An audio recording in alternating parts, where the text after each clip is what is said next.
ਲਗਾਤਾਰ ਹੀ ਦੇਸ਼ਾਂ ਵਿਦੇਸ਼ਾਂ ਤੋਂ ਬਹੁਤ ਸਾਰੇ ਸੁਹਿਰਦ ਸਿੱਖ ਸਿਧਾਂਤ, ਸਿੱਖ ਫਲਸਫੇ ਔਰ ਖਾਸ ਤੌਰ ਤੇ ਸਿੱਖ ਰਾਜਨੀਤੀ ਦੇ ਵਿੱਚ ਡੂੰਘੀ ਦਿਲਚਸਪੀ ਰੱਖਣ ਵਾਲੇ ਔਰ ਸਮਝ ਰੱਖਣ ਵਾਲੇ ਸਿੱਖਾਂ ਦੇ ਫੋਨ, ਈਮੇਲਸ ਆ ਰਹੀਆਂ ਨੇ ਔਰ ਸ਼੍ਰੋਮਣੀ ਅਕਾਲੀ ਦਲ ਦੀ ਸਥਿਤੀ ਨੂੰ ਲੈ ਕੇ ਸਾਰੇ ਜਿਹੜੇ ਸਿੱਖ ਨੇ ਬੜੇ ਚਿੰਤਤ ਨੇ। ਖੁਸ਼ੀ ਵਾਲੀ ਗੱਲ ਹੈ ਕਿ ਉਹ ਸਿੱਖ ਵੀ ਚਿੰਤਤ ਨੇ ਜਿਹੜੇ ਸ਼੍ਰੋਮਣੀ ਅਕਾਲੀ ਦਲ ਦੀ ਮੌਜੂਦਾ ਲੀਡਰਸ਼ਿਪ ਦੇ ਨਾਲ ਕੋਈ ਇਤਫਾਕ ਨਹੀਂ ਰੱਖਦੇ। ਇਹ ਇੱਕ ਚੰਗੀ ਗੱਲ ਹੈ ਕਿਉਂਕਿ ਸ਼੍ਰੋਮਣੀ ਅਕਾਲੀ ਦਲ ਦਾ ਖਤਮ ਹੋਣਾ ਇਹ ਸਿੱਖਾਂ ਲਈ ਬੜਾ ਘਾਤਕ ਹੈ। ਇਸ ਲਈ ਸਿੱਖ ਚਿੰਤਤ ਨਜ਼ਰ ਆ ਰਹੇ। ਵਾਹਿਗੁਰੂ ਜੀ ਕਾ ਖਾਲਸਾ, ਵਾਹਿਗੁਰੂ ਜੀ ਕੀ ਫਤਿਹ। ਗਿਆਨੀ ਹਰਪ੍ਰੀਤ ਸਿੰਘ ਜੀ, ਤੁਹਾਡੇ ਵੈਂਡ ਸੁਣੇ, ਤੁਹਾਡੇ ਕੀਰਨੇ ਜਿਹੜੇ ਤੁਸੀਂ ਪਾਏ ਅੱਜ ਉਹ ਸੁਣੇ ਨੇ ਚੰਗੀ ਤਰ੍ਹਾਂ, ਜਿਨ੍ਹਾਂ 'ਚ ਤੁਸੀਂ ਕੀਰਨੇ ਪਾਉਂਦਿਆਂ ਕਿਹਾ ਕਿ ਸ਼੍ਰੋਮਣੀ ਅਕਾਲੀ ਦਲ ਦਾ ਖਤਮ ਹੋਣਾ ਸਿੱਖ ਕੌਮ ਲਈ ਘਾਤਕ ਹੈ। ਮੈਨੂੰ ਅਫਸੋਸ ਹੈ ਤੁਹਾਡੀ ਜ਼ੁਬਾਨ 'ਚੋਂ ਇਹ ਸ਼ਬਦ ਨਿਕਲ ਰਹੇ ਨੇ। ਅਕਾਲੀ ਦਲ ਨਾ ਕਦੀ ਖਤਮ ਹੋਇਆ ਗਿਆਨੀ ਜੀ, ਨਾ ਹੋ ਸਕਦਾ। ਖਤਮ ਹੋਇਆ ਤੇ ਬਾਦਲ ਦਾ ਪਰਿਵਾਰ ਖਤਮ ਹੋਇਆ, ਜਿਹਦੀਆਂ ਤੁਸੀਂ ਜੁੱਤੀਆਂ ਚੁੱਕਦੇ ਫਿਰਦੇ ਹੋ, ਜਿਹਦੀਆਂ ਤੁਸੀਂ ਬੁੱਤੀਆਂ ਸਾਰਦੇ ਫਿਰਦੇ ਹੋ। ਇਹ ਤੁਹਾਡੀਆਂ ਜ਼ਿੰਮੇਵਾਰੀਆਂ ਨਹੀਂ ਜਿਹੜੀਆਂ ਤੁਸੀਂ ਨਿਭਾ ਰਹੇ ਹੋ। ਤੁਸੀਂ ਇੱਕ ਗੁਲਾਮ ਦੀ ਜ਼ਿੰਦਗੀ ਜਿਉ ਰਹੇ ਹੋ। ਤੁਸੀਂ ਗੁਲਾਮਾਂ ਵਾਲਾ ਜਿਹੜਾ ਵਿਵਹਾਰ ਸ਼ੁਰੂ ਕੀਤਾ, ਇਹਨੂੰ ਬੰਦ ਕਰੋ। ਔਰ ਮੈਂ ਦਿੱਲੀ ਨੂੰ ਵੀ ਕਹਿਣਾ ਚਾਹੁੰਦਾ ਕਿ ਸ਼੍ਰੋਮਣੀ ਅਕਾਲੀ ਦਲ ਦਾ ਖਤਮ ਹੋਣਾ ਦੇਸ਼ ਲਈ ਵੀ ਘਾਤਕ ਹੈ, ਦੇਸ਼ ਲਈ ਵੀ ਸਹੀ ਨਹੀਂ ਹੈ, ਕਿਉਂਕਿ ਸ਼੍ਰੋਮਣੀ ਅਕਾਲੀ ਦਲ ਇੱਕ ਅਜਿਹੀ ਪਾਰਟੀ ਹੈ ਜਿਸ ਨੇ ਹਿੰਦੁਸਤਾਨ ਨੂੰ, ਭਾਰਤ ਨੂੰ ਆਜ਼ਾਦ ਕਰਾਉਣ ਦੇ ਵਿੱਚ ਆਪਣਾ ਬਣਦਾ ਜਿਹੜਾ ਹੈ ਉਹ ਰੋਲ ਅਦਾ ਕੀਤਾ ਹੈ, ਬਣਦਾ ਯੋਗਦਾਨ ਜਿਹੜਾ ਹੈ ਉਹ ਪਾਇਆ। ਗਿਆਨੀ ਹਰਪ੍ਰੀਤ ਸਿੰਘ ਜੀ, ਤੁਸੀਂ ਦਿੱਲੀ ਨੂੰ ਅਪੀਲ ਕਰ ਰਹੇ ਹੋ ਕਿ ਅਕਾਲੀ ਦਲ ਬਚਾਵੇ, ਇਹਦੇ ਮਾਅਨੇ ਕੀ ਨੇ? ਸਿੱਖ ਕੌਮ ਨੂੰ ਸਮਝਾਓ, ਇੱਕ ਦਫਾ ਹੋਰ ਕਲੀਅਰ ਕਰੋ। ਦਿੱਲੀ ਤੁਸੀਂ ਕਿਸ ਨੂੰ ਕਹਿ ਰਹੇ ਹੋ ਅਕਾਲੀ ਦਲ ਬਚਾਉਣ ਲਈ? ਕਿਸ ਨੂੰ ਅਪੀਲ ਕਰ ਰਹੇ ਹੋ ਤੇ ਕਿਹਦੇ ਕਹਿਣ ਤੇ ਕਰ ਰਹੇ ਹੋ, ਤੇ ਉਹ ਕਿਵੇਂ ਬਚਾਊਗਾ? ਇਹ ਸਪਸ਼ਟ ਕਰੋ।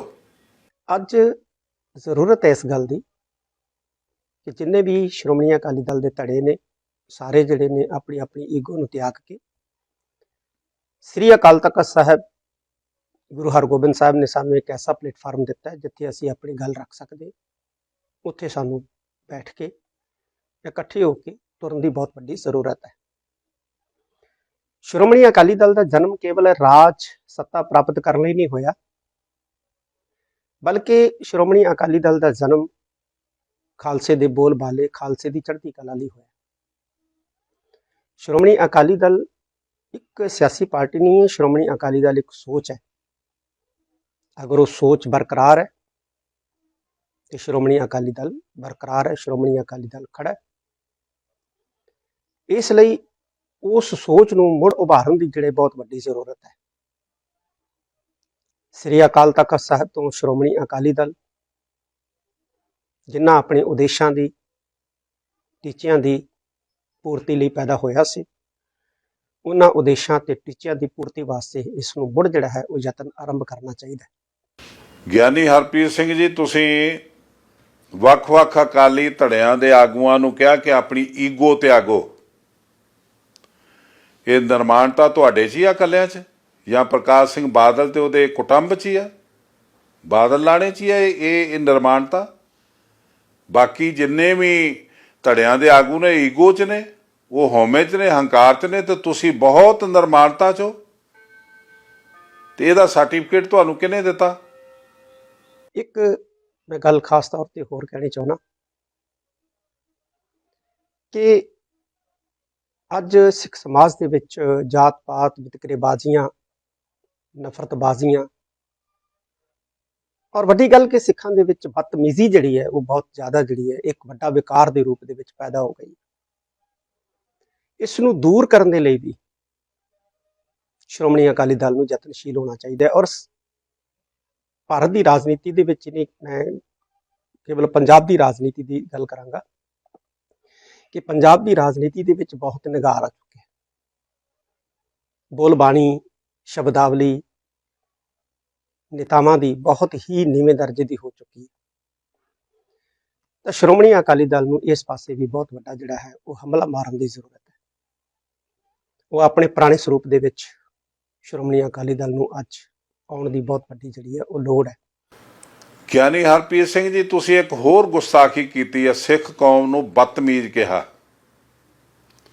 ਆਪਣੇ ਵੈਣ ਪਾਉਂਦਿਆਂ ਕਿਹਾ ਕਿ ਸਿੱਖ ਬਦਤਮੀਜ਼ ਹੋ ਗਏ ਨੇ।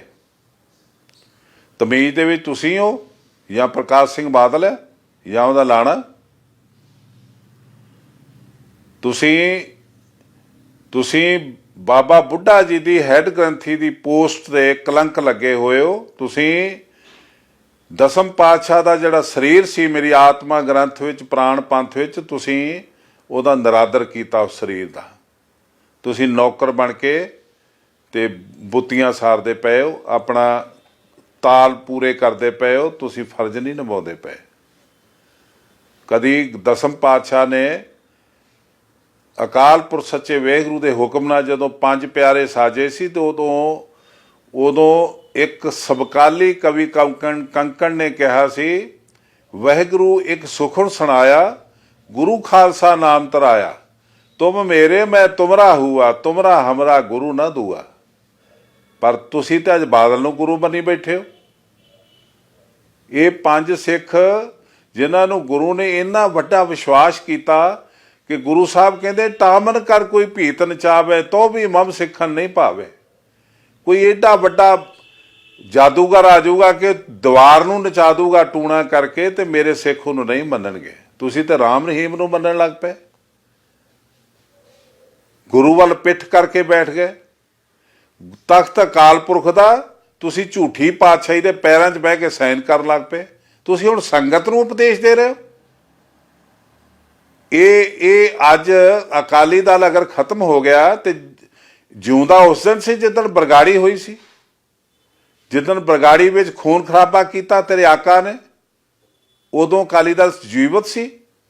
ਜਿੱਦਣ ਦਸਮ ਪਾਤਸ਼ਾਹ ਦੀ ਪਵਿੱਤਰ ਆਤਮਾ ਗੁਰੂ ਗ੍ਰੰਥ ਸਾਹਿਬ ਪੈਰਾਂ ਥੱਲੇ ਲਤਾੜਨ ਵਾਲਿਆਂ ਨੂੰ ਸ਼ਰਨ ਦਿੱਤੀ ਤੇਰੇ ਬਾਦਲ ਨੇ, ਜਿੱਦਣ ਸਿੱਖ ਬੱਚਿਆਂ ਨੂੰ ਗੋਲੀਆਂ ਨਾਲ ਵਿੰਨਣ ਵਾਲਿਆਂ ਨੂੰ ਤੁਸੀਂ ਸਰੋਪੇ ਦਿੱਤੇ ਕਮੇਟੀ ਰਾਹੀਂ, ਉਦਣ ਉਸ ਭੱਦਰ ਪੁਰਸ਼ ਨੇ ਉਹਨਾਂ ਨੂੰ ਬਚਾਇਆ, ਉਹਨਾਂ ਤੇ ਕੇਸ ਦਰਜ ਨਹੀਂ ਹੋਣ ਦਿੱਤਾ। ਉਦਣ ਅਕਾਲੀ ਦਲ ਜਿਉਂਦਾ ਸੀ।